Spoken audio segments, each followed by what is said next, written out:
This is breaking news. Mayor de Blasio giving an update on coronavirus in New York City. Let's go to that now. All right. Now we've seen patterns in Times Square that we are going to address very, very aggressively. That is the entire notion of precision policing. You're going to hear from Chief Rodney Harrison on the specific actions that the NYPD will take working with other city agencies immediately in Times Square. The victim of the shooting, innocent bystander, thank God from the last information we've gotten, he'll be okay. But it's just an unacceptable state of affairs. This is a place that is so precious and so important to our city. It has to be safe. We're going to be adding additional officers and additional measures to make it safer, to make it better. And we're announcing today the Times Square Safety Action Plan to make sure that anyone who goes to Times Square knows they're safe and they're going to see plenty of police presence in Times Square. Here to tell you about it, our Chief of Department, Chief Rodney Harrison. Yeah, Mr. Mayor, good morning, and thank you so much for support, especially during the Pride weekend. But yesterday around 5:20 p.m.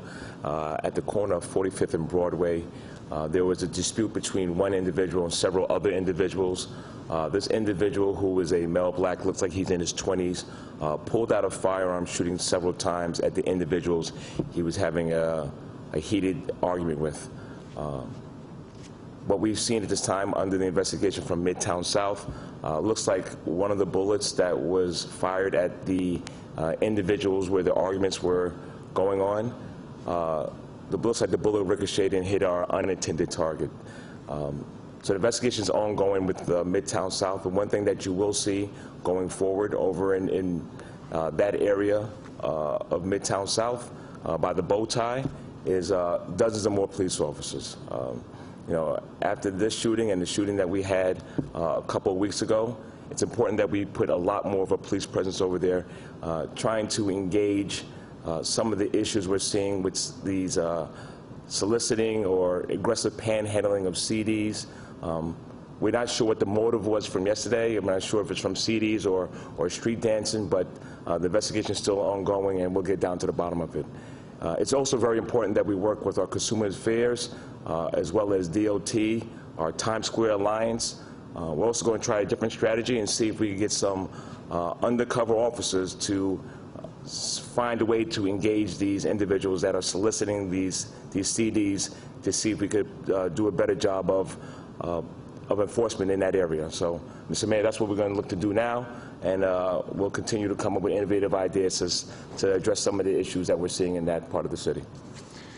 Thank you very much, Chief. The bottom line is we are going to flood the zone in Times Square with additional officers to make sure this situation is resolved once and for all. We are going into the summer of New York City. We have more and more activity out there, more and more jobs coming back, more and more tourists coming back. They have to be safe and they have to feel safe. So we're going to ensure that Times Square is very, very clearly well patrolled, visibly patrolled, in addition to measures you may not see, as the Chief just indicated, to make sure the situation is safe for everyone. This is what precision policing is about. This is what CompStat is about. When you find a problem or a pattern, you address it, you shift resources. We'll shift as many officers as necessary to address this situation. We'll also deal very aggressively with any illegal vending, any other problems that are happening in the area. That is the thing we have to do urgently at this point to keep Times Square safe and move our city forward. Okay, now, I said summer of New York City. Well, we're feeling the summer of New York City right now. We're feeling it more than we might want, actually. The heat is coming on strong today. And I want everyone to know heat advisory is in effect at noon today. And take this seriously. You're going to hear from our Emergency Management Commissioner, John Scrivani, in a moment. But I want to say, the number one thing when we give you these warnings is we're trying to get you ready to make adjustments in your day and not go about business as usual. This is serious, serious heat. It'll be a problem starting noon today through 8 p.m. tomorrow. Cooling centers will be open across the city, and anyone who needs a cooling center, call 311, and you can get information about the one near you. You can also sign up for Notify NYC and get regular updates. It is so important to stay informed whenever we're dealing with a weather problem or any other challenge. that we need to make adjustments around to keep ourselves safe, our families safe. Parents, keep an eye on your kids. Make sure they stay hydrated. Don't leave any child out too long in this heat. Let's be careful out there. I want you to hear from our Emergency Management Commissioner now, Commissioner John Scrivani. Thank you, sir, and good morning. I want to echo your messages and let New Yorkers know it's important to plan ahead and stay safe during this extreme heat. The city has various resources and programs available to help New Yorkers beat the heat in the summer months. We currently have over 200 cooling centers available throughout the 5 boroughs. And just as a reminder, the beaches, pools, and the parks with water features are now open. Cooling centers will be there, as the mayor said. They're going to be open. They're open now through Wednesday for New Yorkers to go out to beat the heat. And again, as the mayor mentioned, you can call 311 or you can visit nyc.gov/beattheheat. I do want to echo a couple of the mayor's points about safety. You know, stay indoors and use air conditioning if you have it and it's available. If not, you can go to one of our cooling centers. If you have to go out, please avoid strenuous activities, especially during the sun's peak hours from 11 to 4. And if you must do those strenuous activities, please stay hydrated and try to do it at times where it is a little bit cooler out.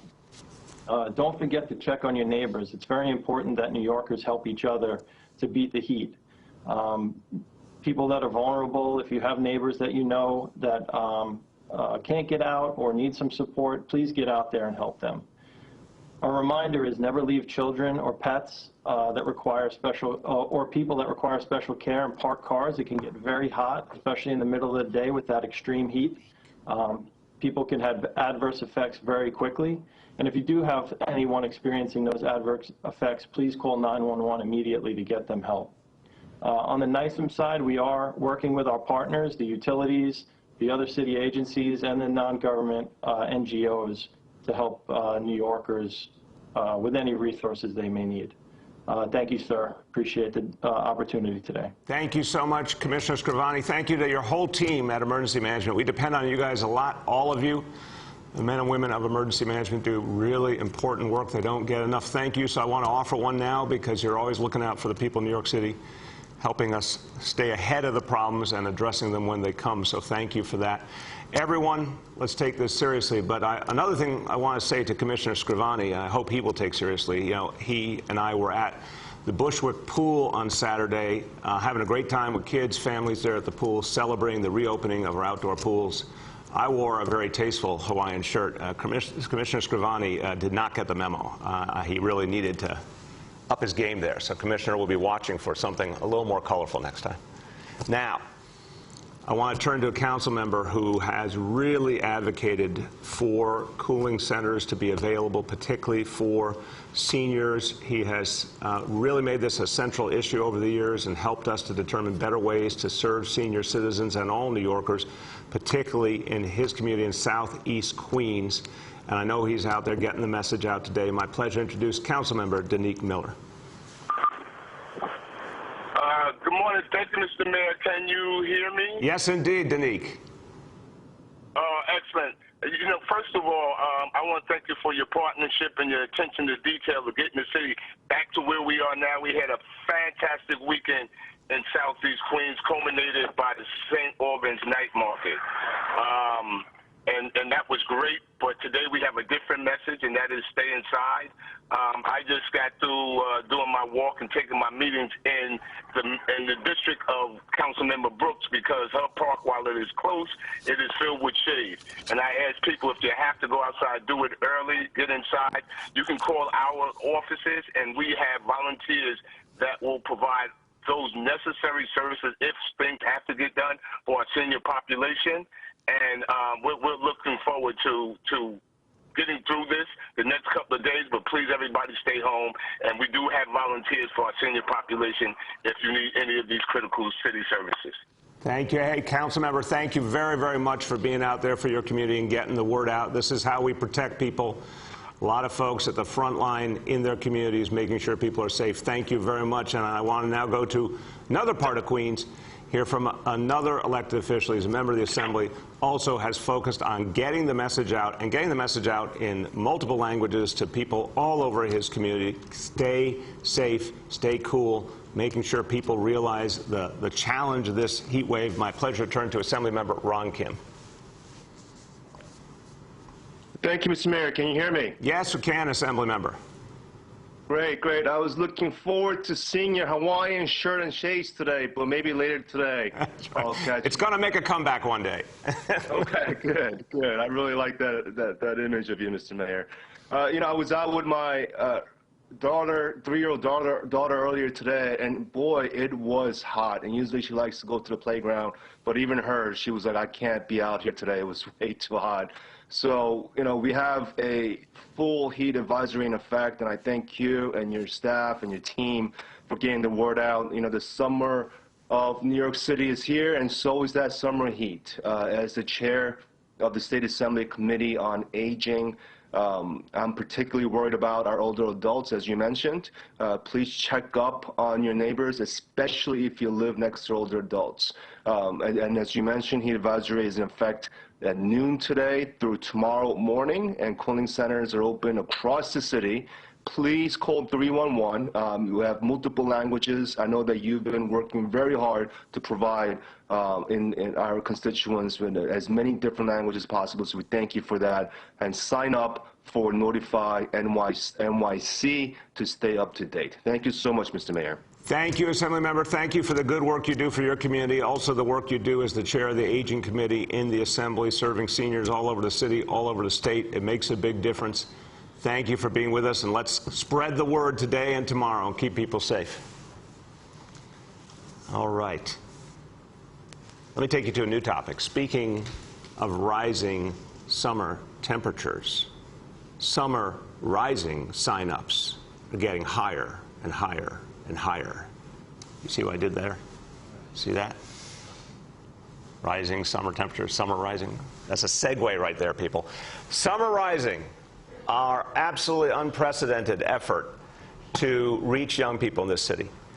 This is a response, of course, to the pandemic and the aftermath of the pandemic, but it's something we also intend to do for the future. Right now, over 200,000 New York City kids have signed up for Summer Rising. This is going to be by far the biggest summer effort for our kids in the history of New York City. And I really believe it is the shape of things to come. More and more parents are turning to Summer Rising as a safe place for their kids to be. It's free, it's going to be fun, it's going to be educational, it's going to help kids make up for lost time in school, but also have a lot of fun this summer, connecting with their friends again. I want all parents to know applications for Summer Rising are still open. You can go to schools.nyc.gov/summer. For most kids, Summer Rising will start on July 6th. So you still have time to sign up. If you're a parent out there and you don't have a good option for your kid, you want something that's going to really be positive and engaging for them this summer, turn to Summer Rising, sign up now. Okay, let me give you a vaccination update, because we keep talking about everything we're looking forward to this summer, the summer in New York City. The reason we're having the summer in New York City, the reason we're having this comeback is vaccination. So, number of doses administered from day one, 9,236,421. Numbers keep growing. Incentives keep rolling out. People want those incentives. People are really paying attention and signing up this week. The vaccine contest, we're going to have 10 new winners of $2,500 each, and 15 new winners of the staycation packages. Enjoy your city from a beautiful hotel and experience New York City as it comes back. Also, the vaccine referral bonus program for local organizations, that's going strong. A lot of organizations signing up. Great way for them to reach the community, get people vaccinated, but also bring resources back to the community. So we're going to keep doing all these things and more as we build out the vaccination effort. Meanwhile, a big piece of our comeback will be our new recovery budget. The City of New York, as of Wednesday, we're going to be passing a new budget for New York City for next year. The recovery budget is what we need now. It is a radical investment in working people. It is a really different approach because we finally got the support we needed from other levels of government so we could invest in working people. We're going to give you more details. There's ongoing conversations right now with the City Council. They're going very well. We fully expect resolution as early as today and a vote by the Council either tomorrow or Wednesday. But let me just tell you the goals that we've all been working on. We've, number one, of course, finished the fight against COVID once and for all and make us the public health capital of the world going forward. A focus for sure on continued strong fiscal management, focus on bringing our economy and jobs back. It's happening, but we're going to do a lot in this budget to continue that and build that. A major focus on bringing our schools back strong, both in terms of the academic needs of our kids, closing the COVID achievement gap, but also addressing their emotional needs in ways that go far beyond anything we've done before. And obviously a focus on public safety. New investments in community-based solutions to violence, focusing in every way on making sure the city will be safe this summer and beyond. You're going to see these things in the recovery budget.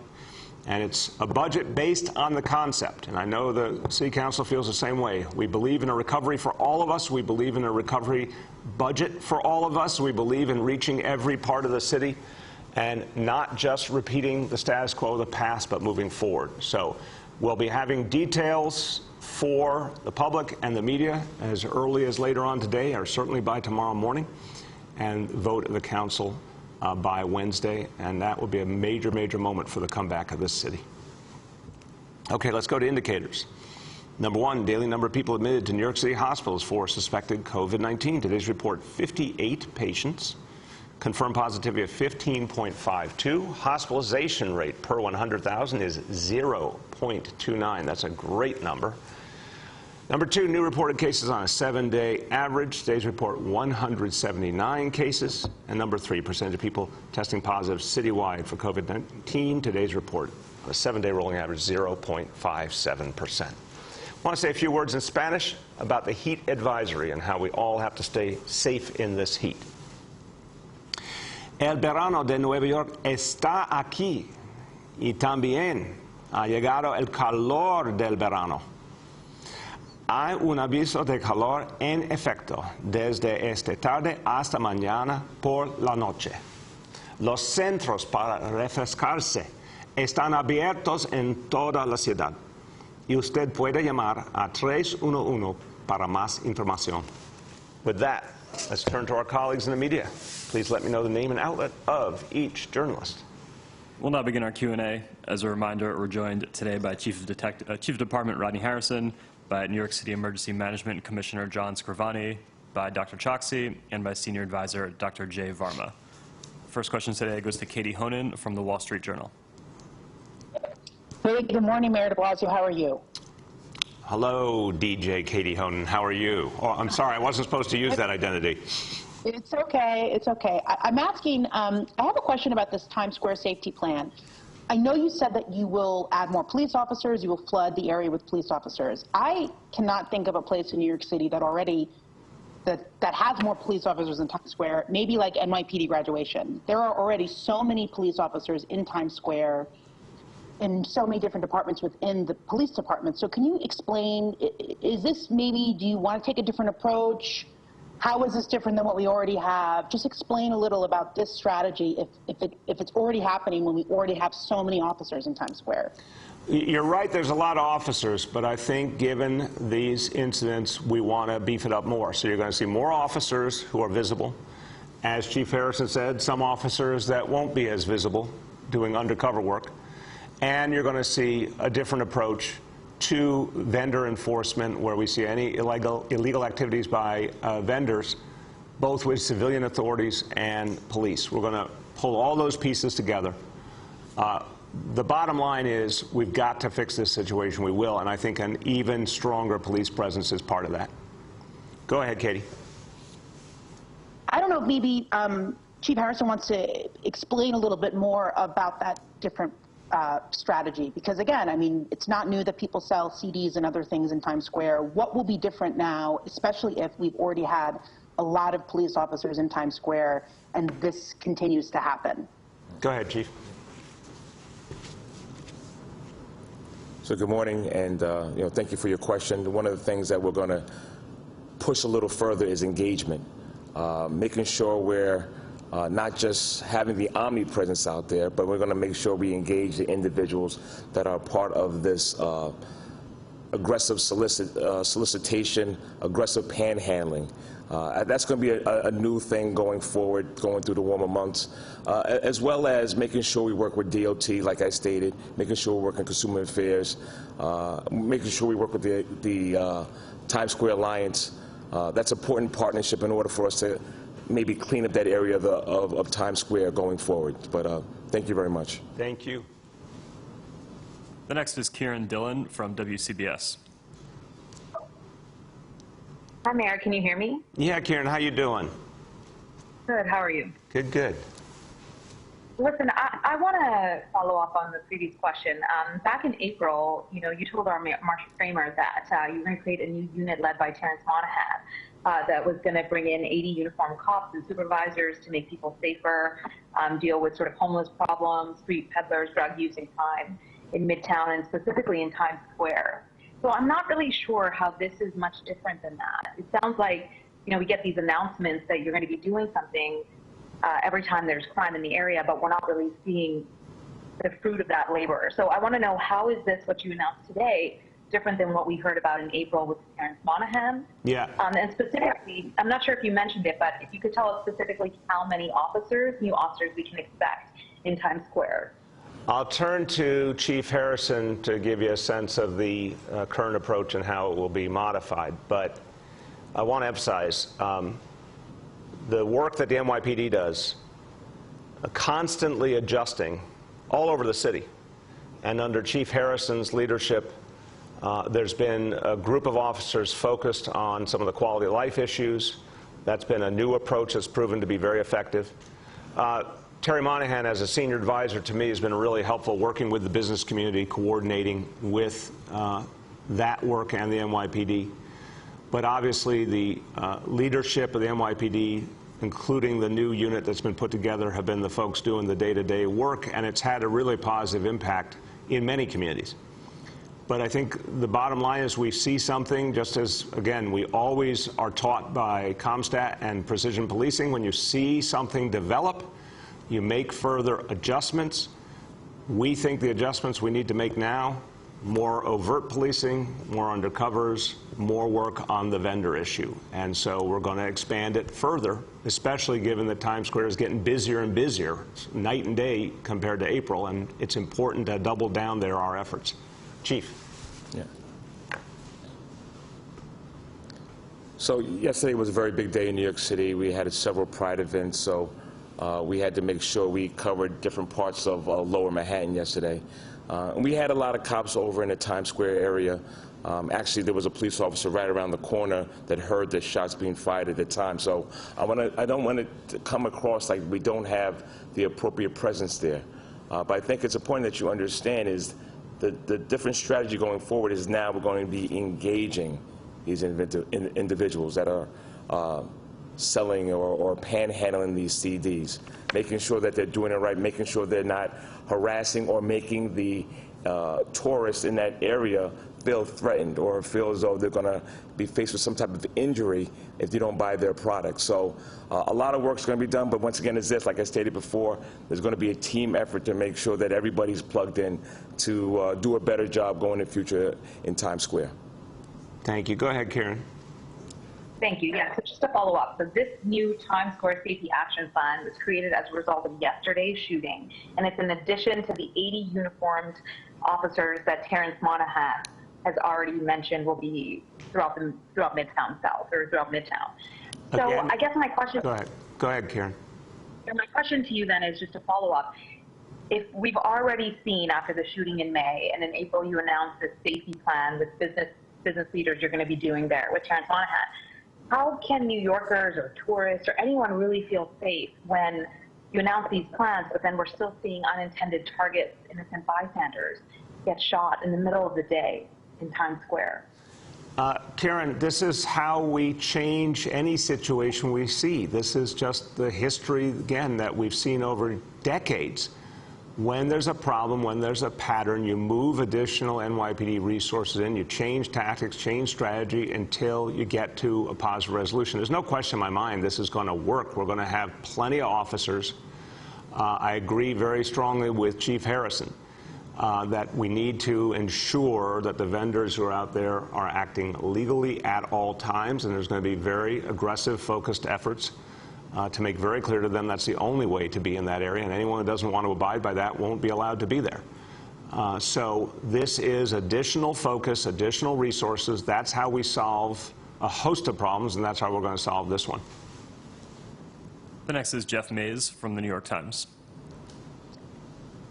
Hey, good morning, Mr. Mayor. I wanted to ask about the lawsuit that was filed by two lawmakers, Zelma Mari and Diana Richardson. They say they were pepper sprayed by police during a protest, even though they obeyed their orders. They were pepper sprayed directly in the face and then handcuffed. I'm wondering, what do you think about what was done to them? And the point of the lawsuit, they said, is that, you know, even as lawmakers, they were treated in this way. Their concern is how police treat the general public. So I'm wondering if you and the chief of department can address that. Yeah, Jeff, we're talking about events from a year ago.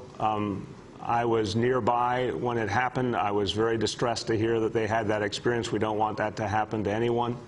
There's been extensive investigation by DOI and law department, a host of changes and recommendations that they put forward that are being implemented. But I'm not going to comment any further, obviously, with a lawsuit on the table. I think we've spoken very, very consistently to what we learned from all of the challenges of that time and the things we're doing differently now. Chief, anything you want to add? Yeah, listen, Jeff, if you don't mind, 99% of our interactions, I want to say, end up positive. You're going to have a percentage, unfortunately, that don't go the direction that that we like.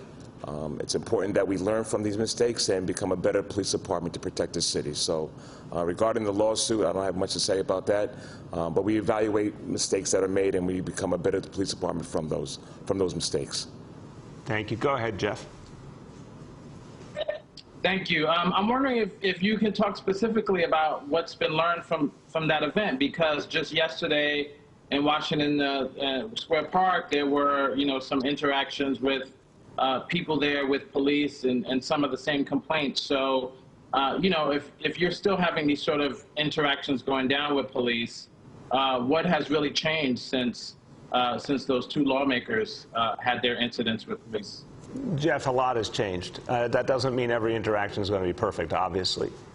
And Chief Harrison and I have talked about this. I think there were a couple of things at Washington Square Park that should have been different and should have been better. But overwhelmingly, what we've seen since those recommendations came out, since they were adopted by the NYPD, a much lighter touch, much greater use of community affairs, much less use of the specialized units.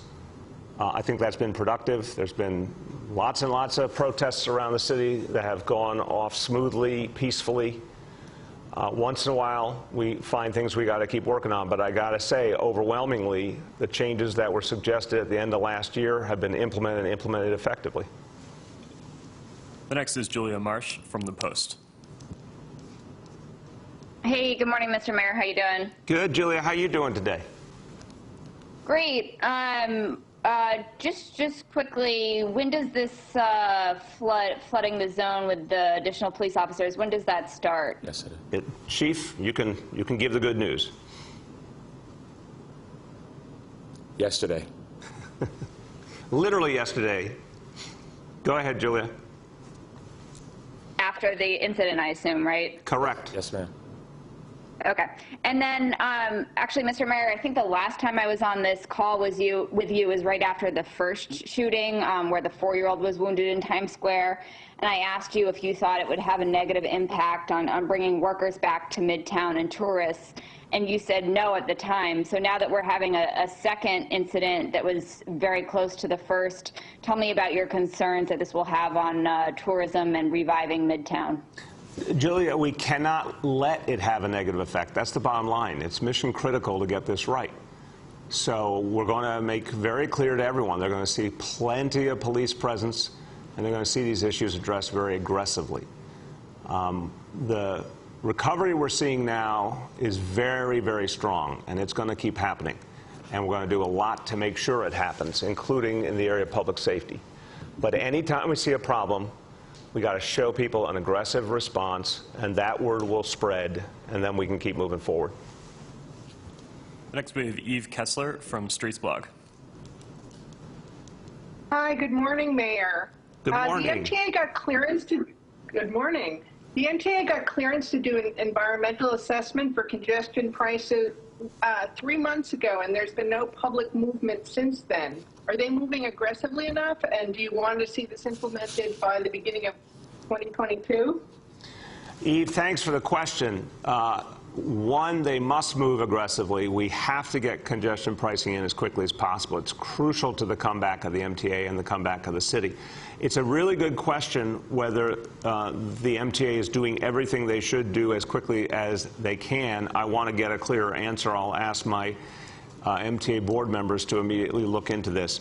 But in answer to your bigger question, yeah, this is really important for the city. And I call upon the MTA and the state to get going on this. We got to get this done. Go ahead, Eve. Okay, my second question is, Secretary Pete is in town. Do you have any message or agenda for him? I spoke with him some weeks ago about, in fact, congestion pricing and how important it was to move this forward. I know he's also visiting the Gateway Tunnel site with Senator Schumer. I let him know how important that was to New York City as well. I'm very encouraged that he's here to look at Gateway. We need that. And the federal government did step up and took initial actions we needed related to congestion pricing. So I really appreciate Secretary Buttigieg's efforts.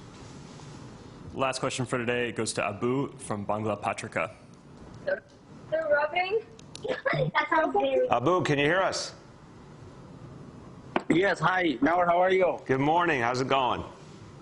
Good morning, Mayor. How are you? Good, good. Okay, my question is, as you know, the Delta or Indian variant. Wait, Abu, get closer to the phone. We're having a little trouble hearing you. Okay, as you know, the Delta variant or whatever called Indian variant, how the city is monitoring because it's a very dangerous variant, how the city is monitoring and how many cases has been detected as of now? I'll turn to Dr. Varma and Dr. Choksi in that order, but first say we are monitoring very carefully the Delta variant. We take it seriously. Thank God, as you've seen from the indicators, as you've seen from the vaccination numbers, we continue to move in the right direction. And the answer to the Delta variant is more and more and more vaccination. But we're certainly keeping a close eye on it. So let me turn first to Dr. Varma. Great. Thank you, Abu, for your question. First, I want to emphasize that it is incredibly important for people to be aware that the battle against COVID isn't completely over. As we see from around the world, the virus can continue to mutate. But the great news is that the vaccines continue to be highly protective. So even though this strain of the virus appears to be both more infectious and more dangerous, it appears to also be very responsive to the vaccine. So for anybody out there who is not yet gotten vaccinated, we would again strongly encourage you to do it because it is going to be the best protection. Now, for your specific question, the health department, and Dr. Choksi can go into this in more detail, has a very extensive surveillance system to keep track of new variants of the virus. And there is a report that's put up on the website every week to answer your question. Over the last 4 weeks, the Delta variant has represented about 10% of all of the cases in the city, and that percentage is increasing. And we expect that to be the case because, again, as you get a very high number of people vaccinated and COVID rates continue to go down, the cases that occur are going to be more likely those new strains, not the older strains. So while it's something that we need to monitor carefully, we need to always emphasize the fact that even though the percentage of Delta cases is going up, the total number of people COVID continues to go down, and the vaccines continue to be very effective. Thank you. Dr. Choksi. Thank you, Mr. Mayor, and thank you, Abu, for your question. Dr. Varma described it well. In our last week of the variant testing that we do, the Delta variant represents about 23% of all cases. And that is increasing over time, which is something that we have to keep an eye on. But the overall number of cases continues to remain low and has decreased very significantly in recent weeks. My primary concern with respect to the Delta variant is people who are unvaccinated. And in some ways, based on what we're seeing with the Delta variant around the world and in New York City, now may be the most dangerous time to remain unvaccinated because of the threat that this variant poses. So for my fellow New Yorkers who have been waiting to figure out whether or not to get vaccinated, if you've been on the fence, my message is very simple. Your wait is over, and now is the best time to get vaccinated. Thank you very much, Doctor. Go ahead, Abu. The second question is, as you know, the city is opening everything now, and parade is going on, big crowd is going on, and there is a lot of people, significant amount of people, they don't want to take the vaccine. How city will handle them, and what is the plan that the city could, achieve the herd immunity? Do you have any specific time that this is the time we can achieve the herd immunity? It's a great question. I know both doctors have strong views on this, and I think the way to think about this is less about quote-unquote herd immunity, more about functional immunity or community immunity in some way. Let me give you the numbers, first of all, Abu, before I turn to the doctors. As of today, 4.2 million New York City residents fully vaccinated. So we are right about the halfway mark in terms of our total population. Fully vaccinated, halfway. And remember, we still don't have kids under 12 eligible for vaccination. That will be coming soon, but that's really going to help us increase the numbers as well. In terms of New Yorkers who have had at least one dose, 4.6 million. And overwhelmingly, folks who get one dose come back for that second dose. So, we're going to keep driving these numbers up. We're going to be reaching more and more young people, particularly as we get close to school reopening. In terms of what that nets us as we gain more and more vaccination, how it creates any kind of larger community reality. First, Dr. Varma, then Dr. Choksi. Yeah, Abu, this is a really challenging topic, but I'll try to make it as simple as I can, which is that because this new strain of the virus is more infectious, and markedly more infectious than the original, or sort of the classic strain of COVID, it really does raise the thresholds for the number of people that need to be vaccinated until we can say that, COVID is no longer a problem at all in New York City. So, you've heard numbers that have been said before that 70% of people need to get vaccinated, or 80% for true population immunity. But the reality is we don't know the exact number, and that number probably is rising because the virus is more infectious. So all of the things that the mayor has been talking about, the incentives to get vaccinated, the messaging campaigns, and additionally, as he just noted, the expanding eligibility are really going to be crucial, because the only way that we can really put sort of COVID completely in the rearview mirror is for us to get those very high vaccination levels. And the virus is teaching us, as Dr. Choksi has said, this is a very bad time to be unvaccinated, and that we really do need to do everything we can to spread the word. Thank you. Dr. Choksi. Thank you, Mr. Mayor. Look, each dose of the vaccine is another brick in our wall, and that's how we have to think about how we are building up community immunity. And that's why we're doing all of the things that the mayor and Dr. Varma have emphasized, because these last miles of the vaccination campaign in some ways are most important to reach every single New Yorker who can benefit from the protection that vaccination affords. This means we've done canvassing. We've knocked on thousands of doors to have those one-on-one conversations. We've worked with community-based clinicians because we know how trusted they are by their patients.